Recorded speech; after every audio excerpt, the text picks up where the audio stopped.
Oh my goodness, oh my goodness, oh my goodness, oh my goodness. Okay, this puts Season 2's ending and Season 1's ending to absolute shame. Shame. Holy shit.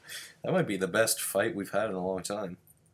So the plan is, yeah, with the airbenders in jeopardy and a lot of bad shit on stage and a lot of bad stuff on the horizon, they need to act.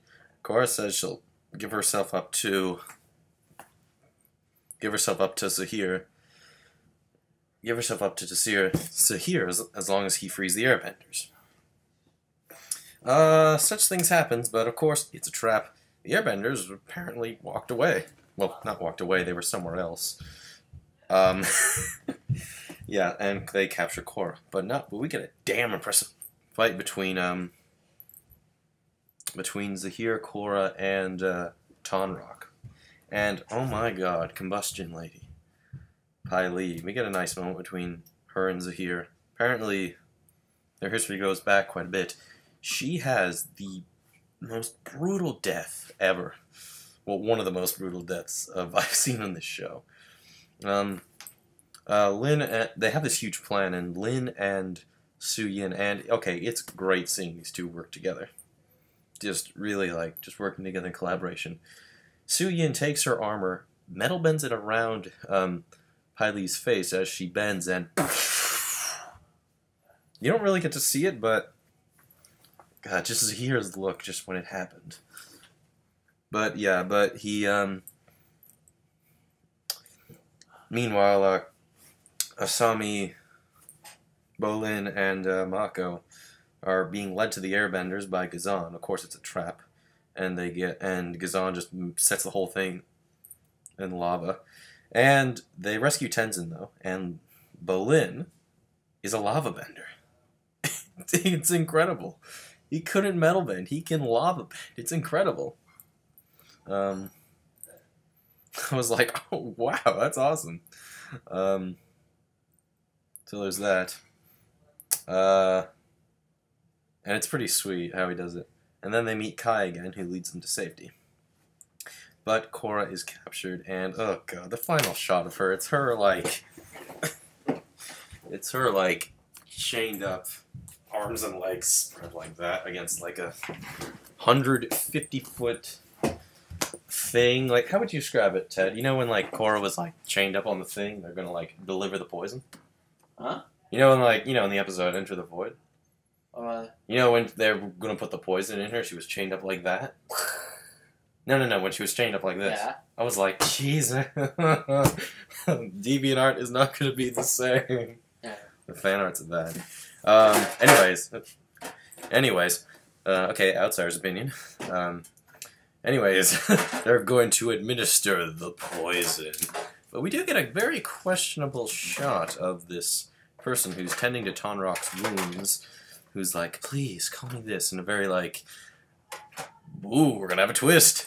Or whatever type, I don't know, it was kind of just and it's weird, we never really got an answer for this, but this ending is kind of cliffhanger-ish.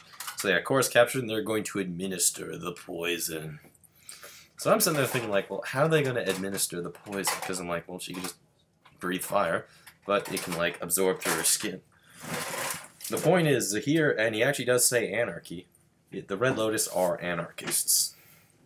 And he does, apart from eliminating the world leaders, he doesn't want to kill Korra, he wants to kill the Avatar.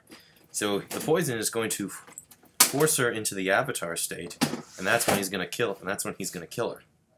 Through any means necessary, really. And it's a pretty unique plan, I guess. I mean, it is somewhat similar to what Unalaq did. He just killed Raba. So yeah. So Korra's gonna be the last Avatar, really. And this is kind of neat. She's trying to force herself in and out, trying to force herself to not go into the Avatar state. And she looks at Gazan, Minghua, and Zahir are in there. She looks at Zahir, and she looks at Zahir, and she sees she sees Amon. She looks at Gazan, and she sees Unalak. She looks at Minghua. She sees Vatu, and I'm like, okay, wow. Really, just her demons coming to haunt her. Really. Of course, she actually gets into the Avatar state and kind of escapes. Well, she gets into the most epic fight ever. Seriously, this gives like Superman versus Zod and Man of Steel a run for its money. Like, oh yeah, yeah, I forgot to mention how Zahir escapes. He can fly. I'm not even. He kind of even looks like Zod. He can fly. He achieved true weightlessness due to Guru. I forget his name. Yeah, he can fly. And Minghua and Gazan is like, what the fuck? You can fly? Oh well. That's how he escapes from in Enter the Void. That's how he escapes from Sue and Lin. I was like, okay. He just flies. It's like, okay, that's cool. So that was kind of cool, and we get the epic sort of Man of Steel-esque fight. That's pretty sweet. So yeah, he and Korra fight, but Korra's in the Avatar state still. Meanwhile, Bolin and Mako, time for round 2 against these assholes events. Against Gazan and Minghua, and oh my god, their deaths. Mako fights Minghua, and he gets her to the point where she's like out of water, and he follows her down a cave where there's water everywhere, and he sees her and just looks like a spider. And then, oh my god, I never thought I'd see this. He does the most badass thing ever.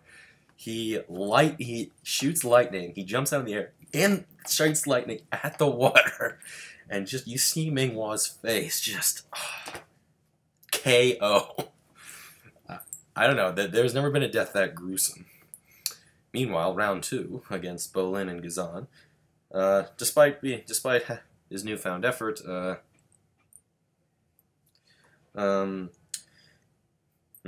despite his newfound effort, Bolin does have trouble fighting Gazan, but he's able to sort of somewhat evenly match him.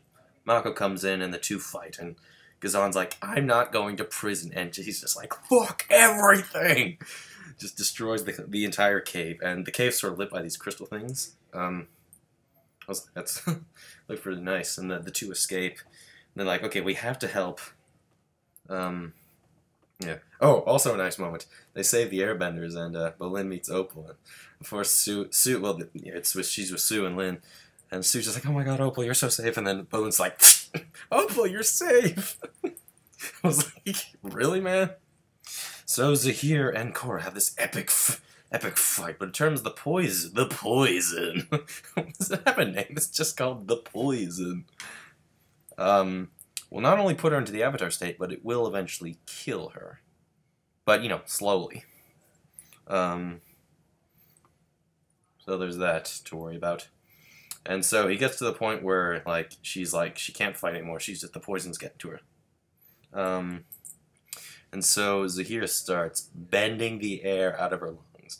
Meanwhile, the airbenders are just like, we have to work together. They make a super tornado.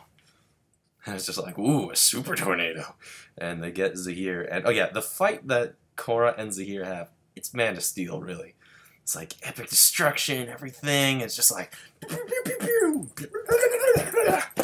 just everything is just awesome happening. I mean, even the music sounds comic bookish, like. Man, they don't release any of the good music for Avatar, like the stuff I want to hear at least. But you know, we do have sort of the original tone. What else? They finally defeat Zahir, and they're sadly like almost too late until they realize the poison's metallic. So Suyin bends it out of Korra. Korra's safe. And like Bolin puts a sock in Zahir. They like, you know, earthbend him so he can't move. And then we cut to 2 weeks later, actually, and in a very like hard to watch bit, actually, you see Korra. She's in a wheelchair. Her eyes look terrible. Like she can hardly do anything herself. Like she looks awful, and but the final shot of this season, though. Anyways, Jinora has proved herself and has become an airbending master. She shaves her head and now has airbending tattoos. And looks vaguely like Aang for a second there. So, yeah. The airbenders are going to become kind of like peacekeepers. Yeah. In a very, really nice ceremony. Everyone's there watching. The last shot of Korra is her crying. It's a very, and well, she meets President Raiko as well, and she's like, you can come back. And they sort of talk a bit, saying, like, you know, these Red Lotus people, there could be, like, sleeper agents, really. All over the world. And that's why I said this feels kind of cliffhanger-y, because there was a one line from Su Yin where she's also very, like, anti-authority. And the one weird shot of the, you know, the Metal Clan captain person or whatever, attending to Tonrock's wounds. I don't know, we'll see. So definitely, like, change indeed. But just seeing everything Korra went through this season. Like, this is the best season of Korra, no doubt. But just seeing that look on her, and her eyes are, like, she looks awful. Like, her eyes are, like, red. She clearly hasn't slept well. Like, like Asami has to help her dress and stuff like that, get her nice outfit on.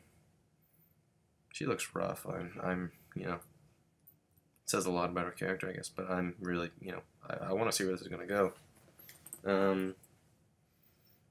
When are we going to get book 4? It'll obviously be distributed online. But man, those villains are cool, though. Zahir's been locked back up in prison. I was kind of hoping, you know, they would succeed in something, really.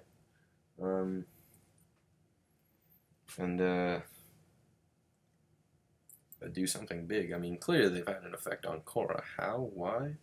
How? What's the effect? I don't know. Well, we'll see. But,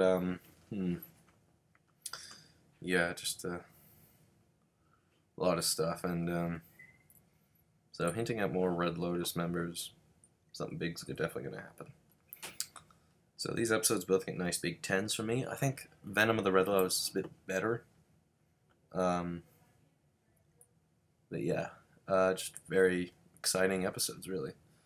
Yeah. And a lot of people like them, so. They also get to see Zuko again. Yeah, but the fights are awesome.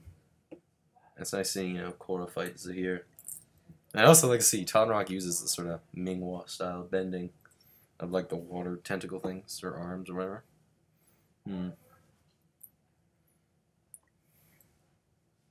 Yeah, but it hits hard, so yeah.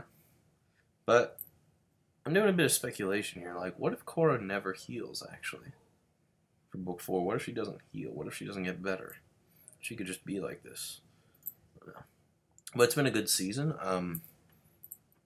Every episode was great. Really, there's not one episode I really didn't like. I mean, unlike season 2, which was all over the place. No, this hits it. This does it well. This does it right. So, and don't know how they could beat that.